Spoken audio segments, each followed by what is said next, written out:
When I moved into Willowbrook Estates, I thought I'd found the perfect neighborhood.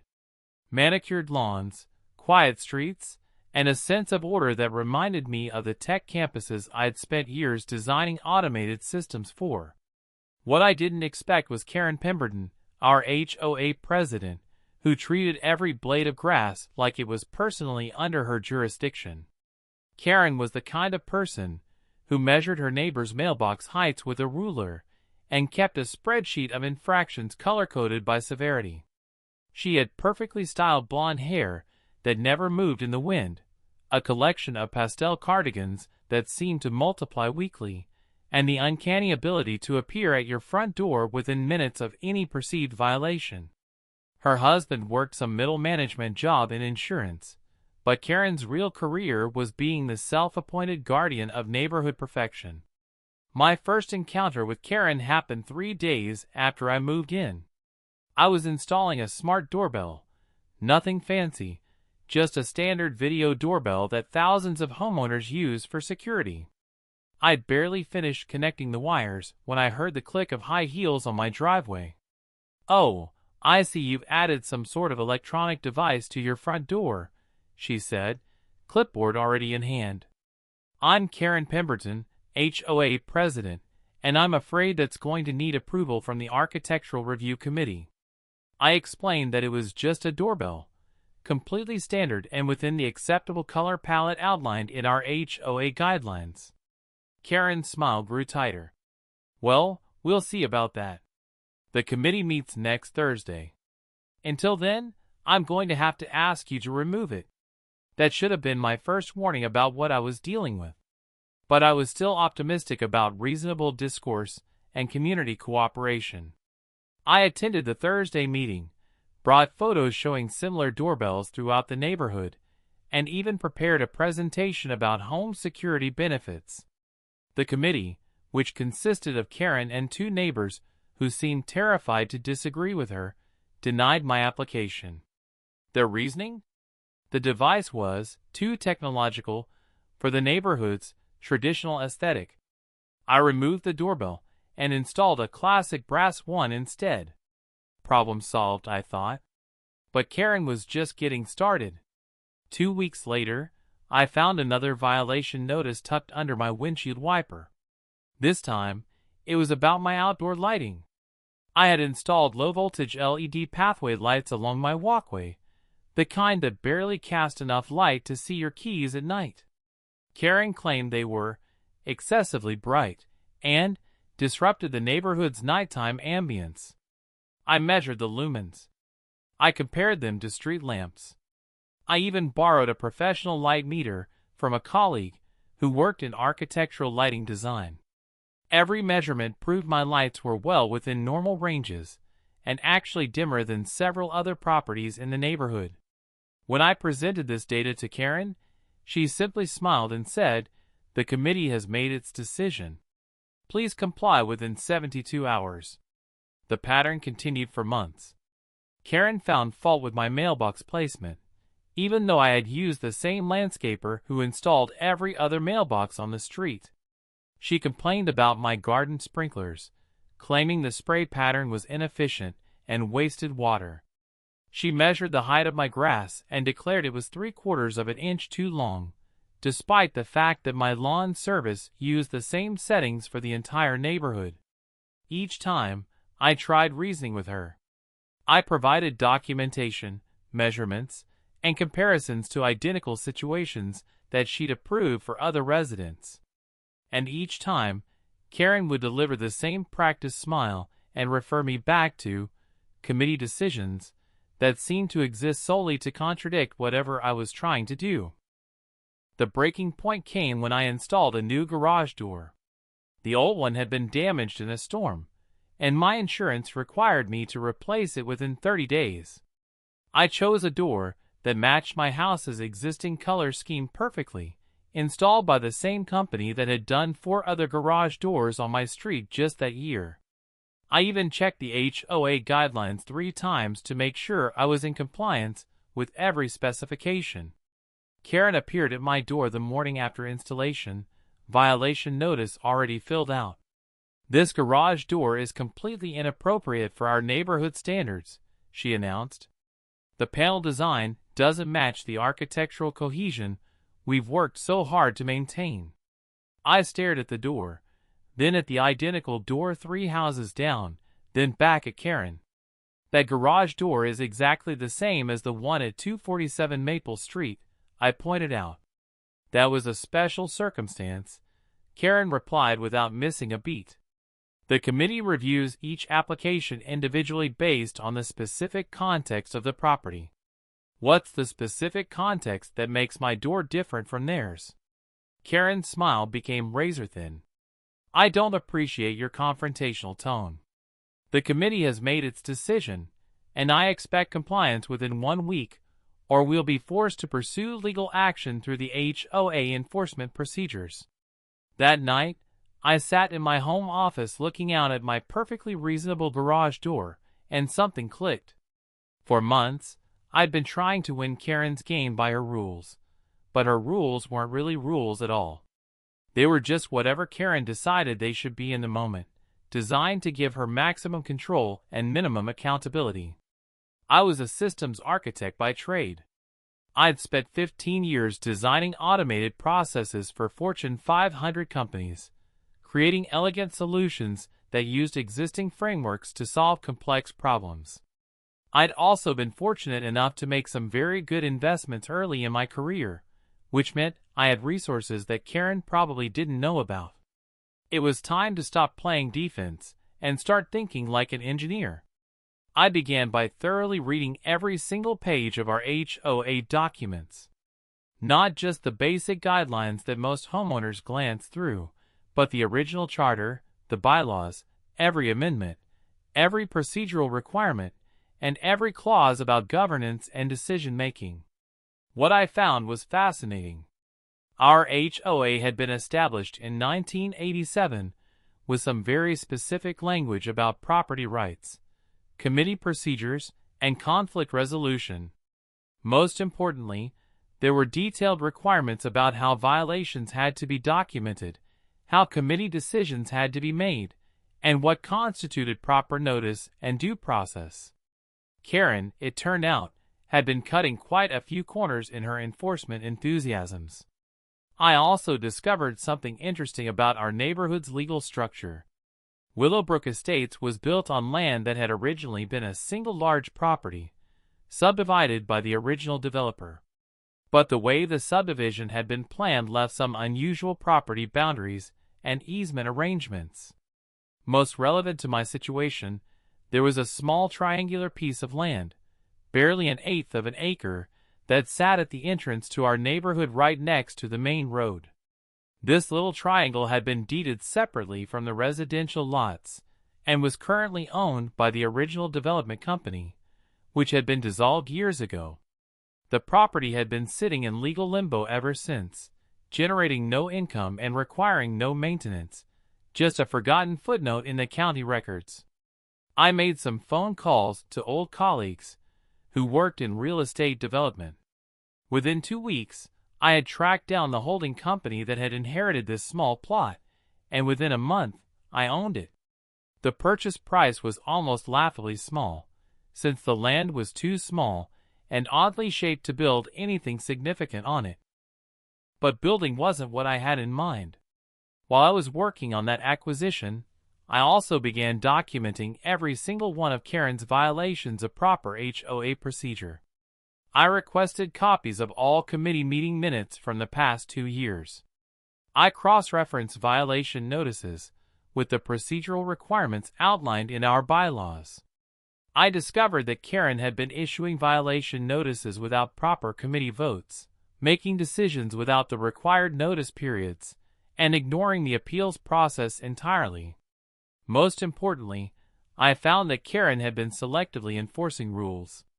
My garage door wasn't just similar to the one at 247 Maple Street, it was identical in every measurable way.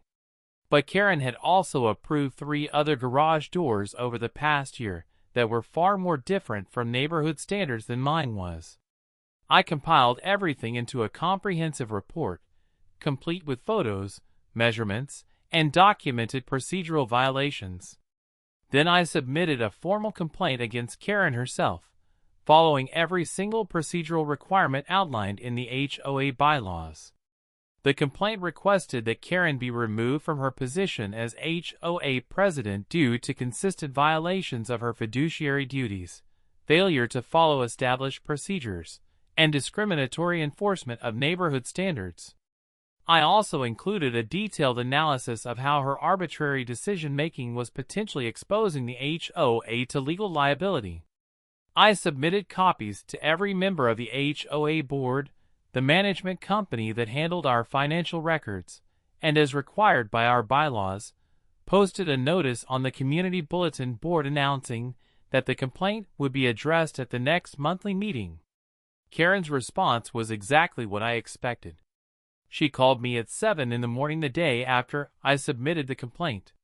"This is completely inappropriate," she said, her voice higher than usual.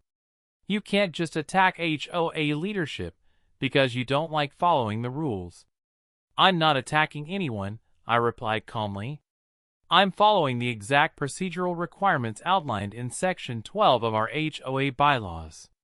The same bylaws that require committee votes for violation notices, which you haven't been taking. The same bylaws that require equal enforcement of standards, which hasn't been happening." "You think you're so smart with your fancy documentation," Karen said, and I could hear her voice getting more strained. "But I've been running this H.O.A. for 8 years, and I know what's best for this neighborhood." "I'm sure you do," I said. "That's why I'm looking forward to the community meeting where everyone can review the evidence and make their own decisions." But I wasn't done yet. While Karen was scrambling to deal with the formal complaint, I was putting the finishing touches on my real solution. I had purchased that small triangular plot at the neighborhood entrance, but ownership was just the first step. The next step was getting the proper permits from the city to develop my property according to my vision. My vision was simple: a small, completely legal, perfectly compliant technology demonstration facility. I applied for permits to install a cellular tower on my property. Not a massive cell tower that would dominate the skyline, but a small one, perfectly legal and within all zoning requirements. I also applied for permits to install a satellite internet relay station, a weather monitoring station, and a small solar panel array to power the whole system. Every single element of my plan was completely legal, properly zoned, and within all applicable regulations.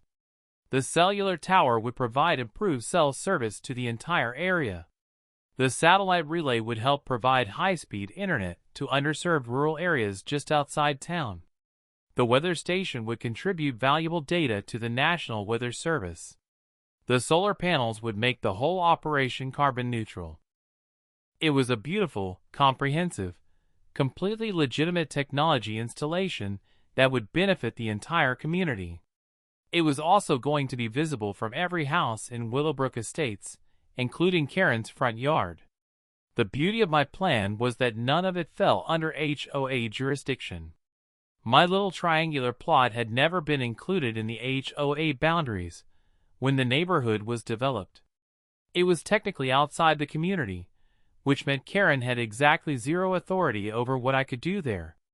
But the best part was still to come. I hired the same landscaping company that maintained most of the yards in our neighborhood, including Karen's. I had them install a beautiful garden around my technology facility, with carefully chosen plants and an elegant stone border. I even included a small decorative pond with a fountain. The garden was gorgeous, peaceful, and would have been a lovely addition to any neighborhood. Except for one small detail. I had done my research on exactly which plants Karen found most objectionable. Over her 8-year reign as H.O.A. president, she had consistently rejected landscaping applications that included certain types of flowers, declaring them too bright or inconsistent with our neighborhood aesthetic. She particularly hated bright orange marigolds, purple petunias, and especially anything that attracted too many butterflies or bees. My garden was designed around every single plant that Karen had ever complained about. Rows of brilliant orange marigolds bordered the entire facility. Purple petunias cascaded from decorative planters mounted on the cellular tower. I planted butterfly bushes, bee balm, and every other pollinator-friendly plant I could find. The result was a stunning explosion of color that would bloom from spring through fall, creating a rainbow-bright entrance to the neighborhood that would be impossible for Karen to ignore every time she drove home. And there was absolutely nothing she could do about it. The timeline worked out perfectly. My permits were approved just 3 days before the HOA meeting where Karen would have to defend herself against my formal complaint. I scheduled the construction to begin the morning after the meeting. The HOA meeting was everything I had hoped it would be. I presented my documentation calmly and methodically, walking through each procedural violation, each example of selective enforcement, and each way that Karen's arbitrary decision-making was potentially exposing the community to legal problems.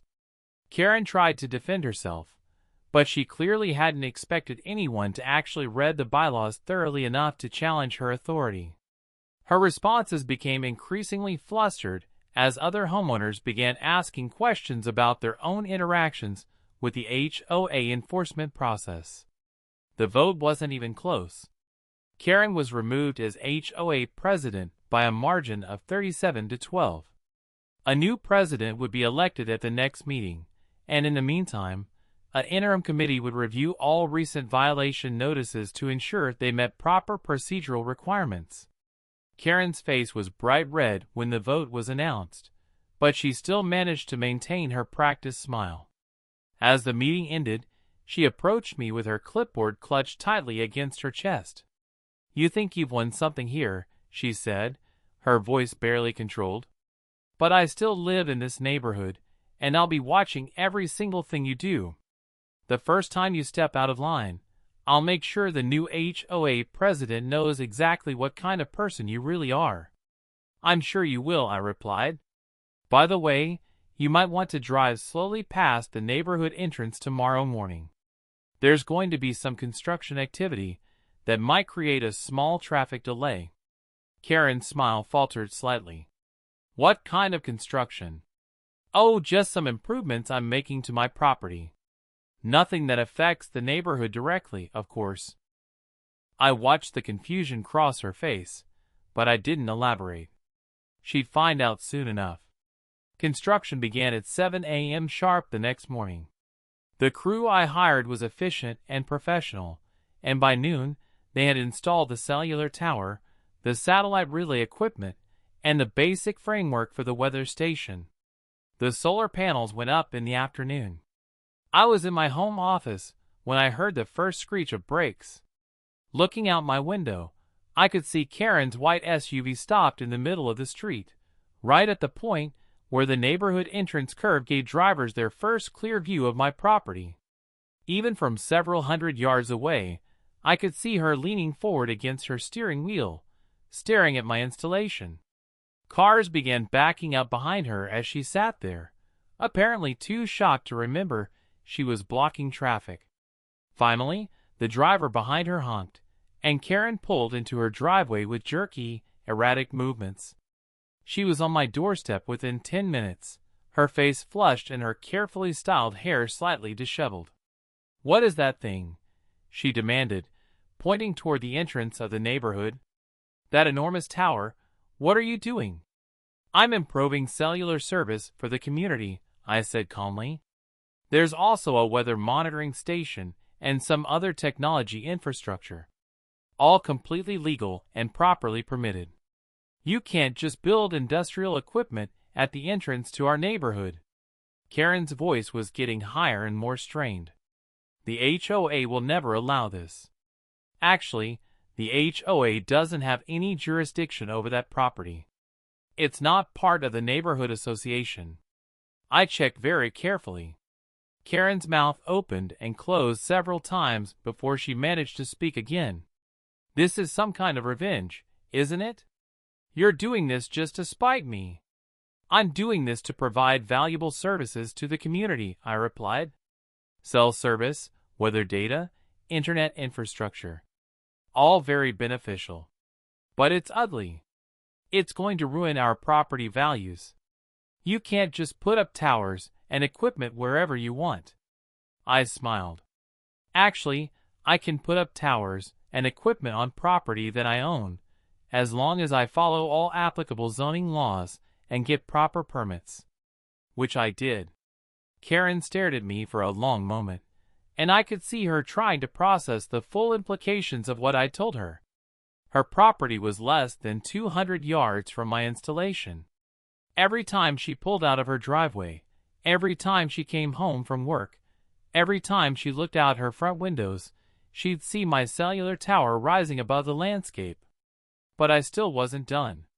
"Oh, I should mention," I said casually, "the landscaping crew will be here tomorrow to finish the garden around the facility.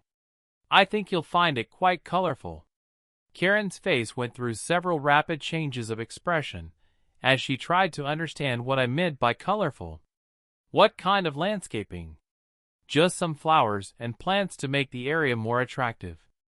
Marigolds, petunias, that sort of thing. Very bright and cheerful.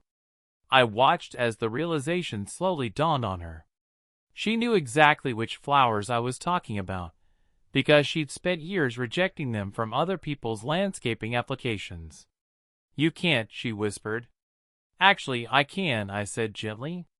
"Remember, it's not HOA property. I can plant whatever flowers I want." Karen stood there for a moment, her mouth slightly open, staring at me with an expression of complete disbelief. Then she turned and looked back toward the neighborhood entrance, where my cellular tower stood silhouetted against the evening sky. For 8 years, Karen had used HOA rules as a weapon to control her neighbors and feed her need for petty authority. She'd rejected reasonable requests, ignored proper procedures, and made arbitrary decisions based on nothing more than her personal preferences.